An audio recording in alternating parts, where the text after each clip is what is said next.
आजकाल मुलांची नवनवीन नावं ऐकायला मिळतात. मुलांची नावं ठेवणं हे एक मोठं काम झालं आहे. मुलांची नावं ठेवण्यासाठी पालक खूप धडपडतात, पण नाव ठेवण्याबाबत जोडपं एकमेकांशी सहमत नसतात तेव्हा अडचण निर्माण होते. कर्नाटकातून असंच एक प्रकरण समोर आलंय, जिथं मुलाच्या नावासाठी एकमत न झाल्यामुळं पती-पत्नी चक्क कोर्टात पोहोचलेत.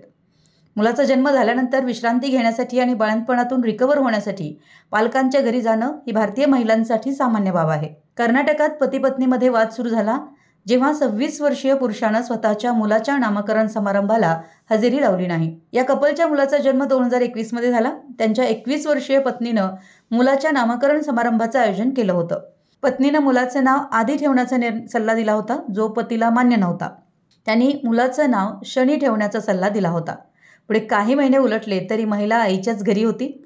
त्यानंतर पतीकडून आर्थिक मदतीसाठी तिने म्हैसूर जिल्ह्यातील हुनसूर शहरातील स्थानिक न्यायालयात दाद मागितली.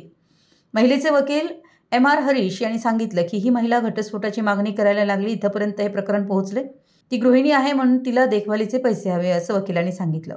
हा खटला सुरुवातीला स्थानिक न्यायालयात दाखल करण्यात आला होता, पण नंतर तो लोक अदालतीकडे हस्तांतरित करण्यात आला. लोक अदालतीमधील प्रकरण मध्यस्थीद्वारे सोडवले जातात. न्यायाधीशांच्या अनेक सूचनांनंतरही जोडपं त्यांच्या मतावर ठाम राहिलं. शेवटी मात्र न्यायालयाने निवडलेल्या नावावर त्यांनी सहमती दर्शवली.